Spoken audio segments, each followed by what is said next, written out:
Bonjour, bienvenue dans la série sur les échecs.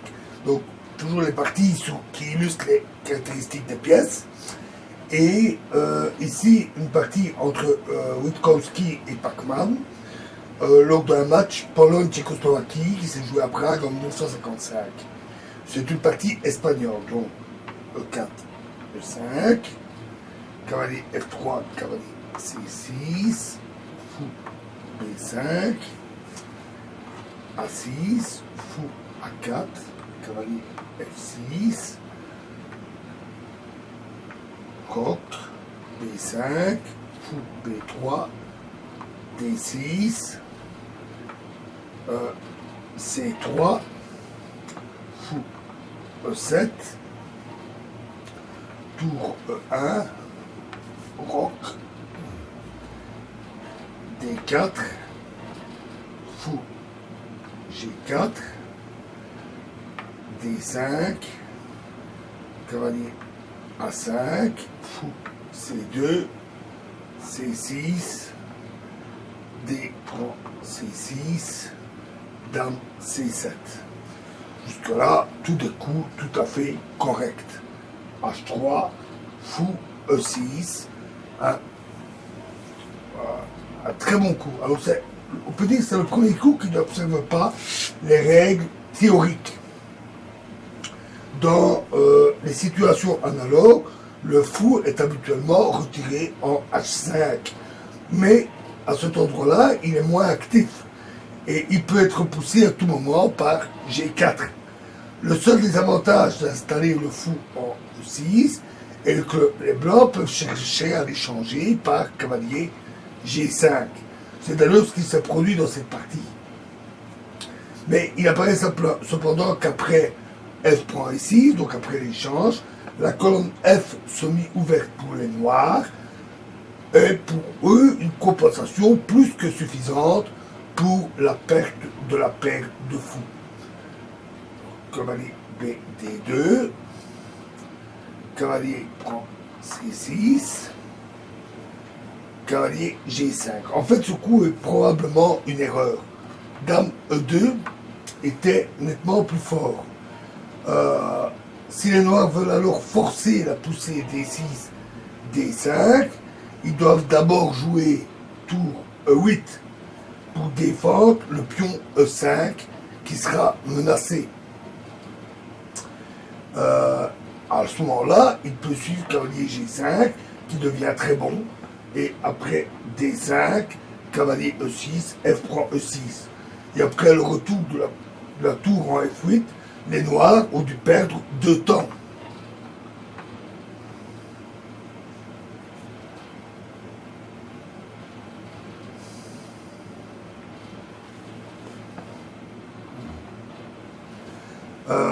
C'est un exemple intéressant de déviation positionnelle de la tour. Les blancs ont joué cavalier G5 tout de suite, ce qui est probablement prématuré.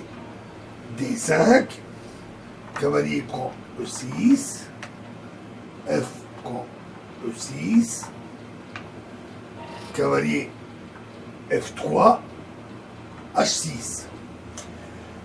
Alors, quand on apprend les échecs, très tôt on apprend que ce genre de coup ne doit pas être joué sans raison. Ça peut être une perte de temps et on doit le jouer que si c'est vraiment utile. Donc s'il y a vraiment un motif sérieux pour le faire.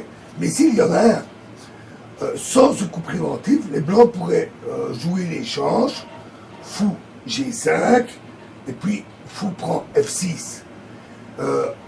En raison des fous de couleur opposée, c'est-à-dire le fou sur case blanche et le fou sur case noire, la nullité ne serait plus très très loin. Ce coup a l'avantage de garder la position beaucoup plus dynamique. Dame E2 et fou C5, un très bon coup.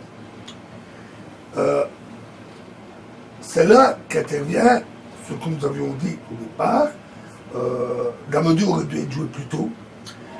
Maintenant, les noirs peuvent déjà protéger le pion E5 de manière indirecte, de manière active. Ainsi, sur E prend D5, E prend D5, cavalier prend E5, cavalier prend E5, dame prend E5, on aura alors simplement fou prend F2, échec. Et évidemment, les blancs ne peuvent pas prendre le fou avec le roi, parce qu'alors cavalier G5 avec échec avec la tour, et le cavalier prend la dame.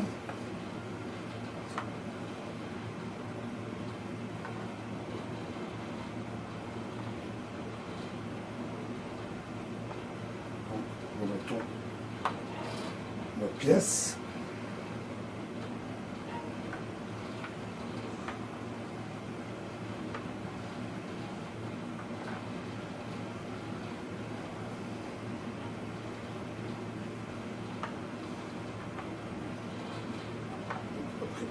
C5, alors fou D3,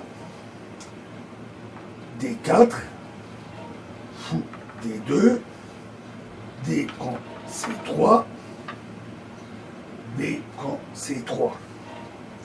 Alors après fou prend C3, cavalier H5 serait de toute évidence encore plus efficace que dans la partie. Les blancs préparent maintenant la poussée. Donc, voilà.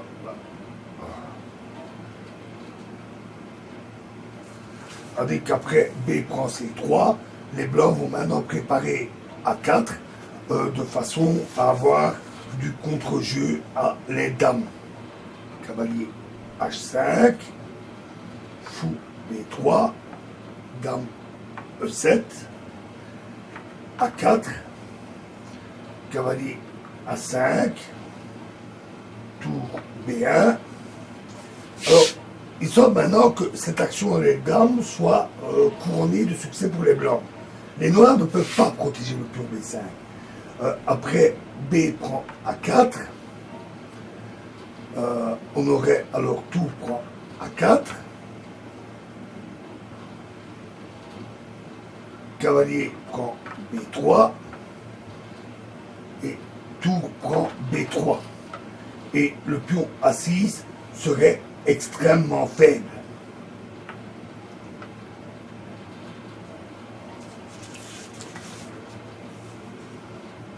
Remettons nos pièces.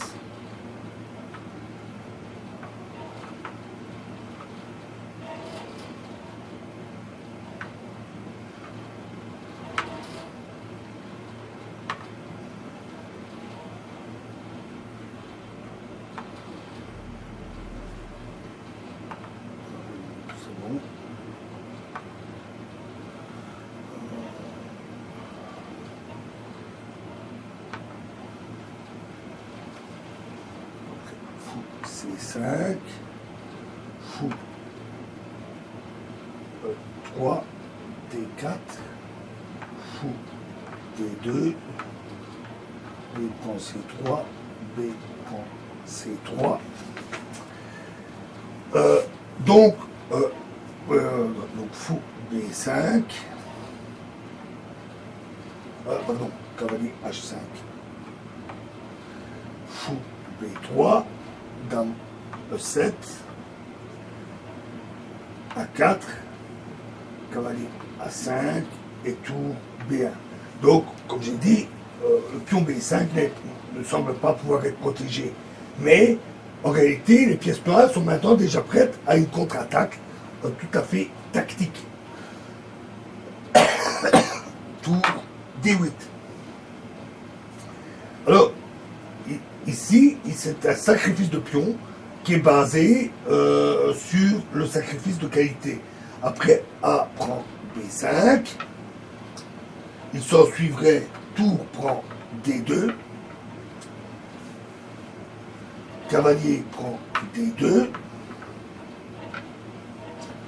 tour prend F2, dame prend F2, fou prend F2, échec, roi prend F2, dame C5, échec et gagne. Les pièces blanches tombent les unes après les autres. Alors, autre possibilité,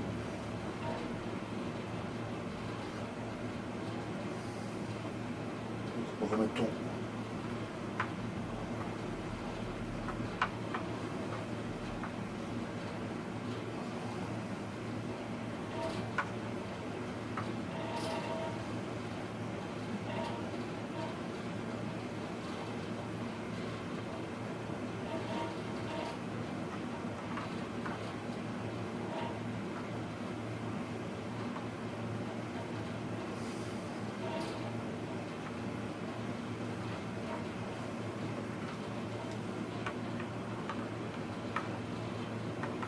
nos pièces.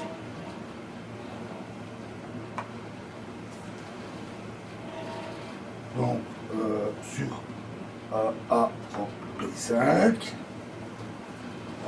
Alors, tour prend D2.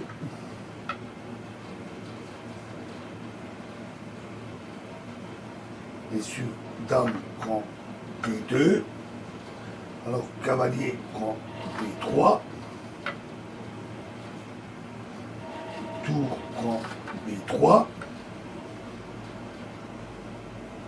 Et là, très bon coup, tour prend F3. Et après, G prend F3. Cavalier F4. Et les blancs ne peuvent empêcher le mat qu'en sacrifiant une de leurs tours.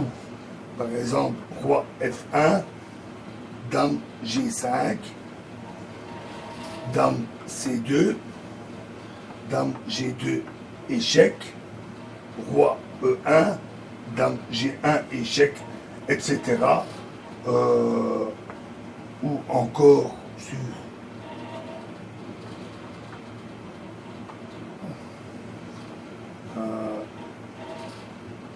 dame B2, dame G2, échec, roi E1, cavalier D3, échec, et bien sûr la dame tombe. Les deux tours noirs se révèlent très efficaces sur les deux colonnes semi-ouvertes. Donc, remettons nos pièces.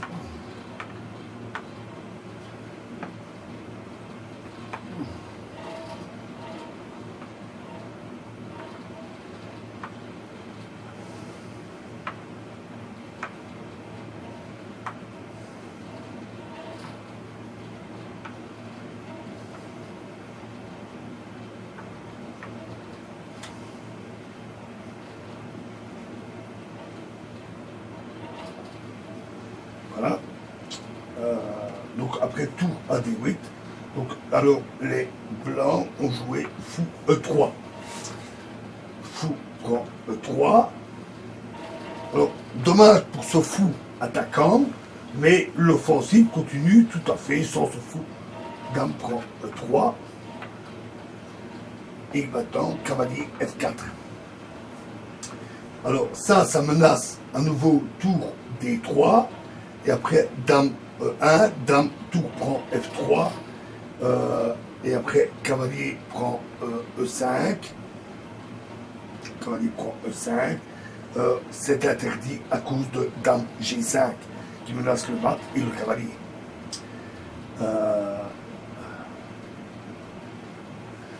Donc, cavalier E1, B prend A4. Alors que A2, A4 était un coup tout à fait correct en apparence pour obtenir du contre-jeu à l'aile dame, voilà tout à coup que le A2, A4 se révèle être un inconvénient. Les blancs ne peuvent maintenant pas jouer fou prend A4 à cause de cavalier C4. qui attaque la dame avec une capture de la dame blanche originale. Donc si fou prend A4, alors cavalier C4, si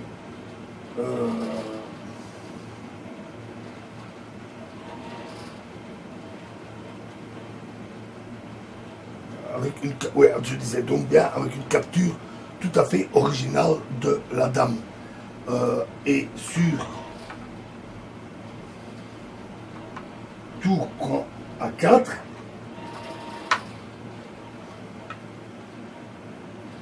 alors cavalier prend B3, tour prend B3, tour D1, et la pénétration de la tour sur la première rangée est tout à fait décisive. Par exemple, sur roi H2, qui est le meilleur coup, dame G5, G3, cavalier prend H3, roi prend H3, dame prend E3, F prend E3, tour prend E1, tour prend A6, tour prend E3, tour prend E6, alors tour F3, et la finale de tour est facilement gagnée par les noirs. Les noirs perdent encore 2 pions. Les blancs, pardon, perdent encore 2 pions. Les noirs n'en perdent qu'un. Et le 2 pions contre 1 est facile à jouer éventuellement déjà après l'échange du tour. Donc cette finale est facile pour les noirs. Donc remettons tout le monde à sa place.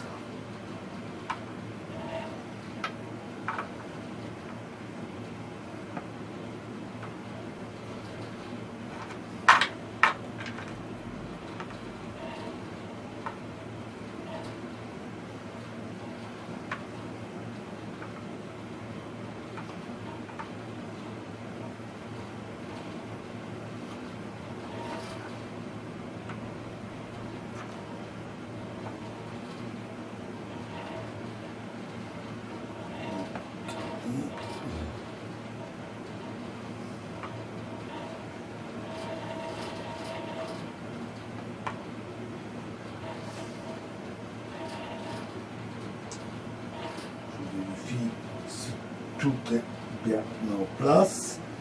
Ok, donc après fou E3, fou prend E3, dame prend E3, donc cavalier F4,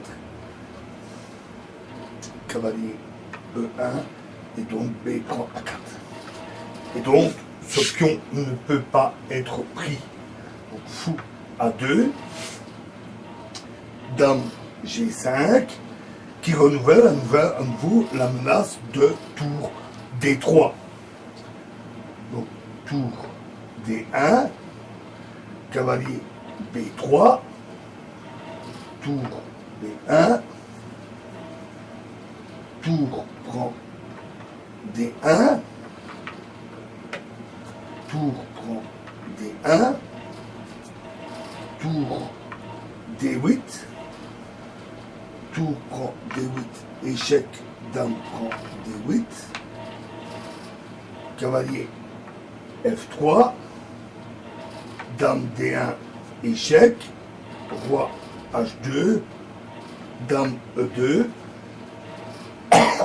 cavalier prend E5, dame prend E3, F prend E3, cavalier E2, C4, cavalier C3, fou prend B3. Alors, évidemment, si C5, alors cavalier prend C5, et après fou C4, simplement A3. Donc, fou prend B3, A prend B3, il est clair que ce pion passé va décider. Cavalier D3, cavalier prend E4, roi G1, A5, cavalier B2, cavalier C5, et là les blancs ont abandonné.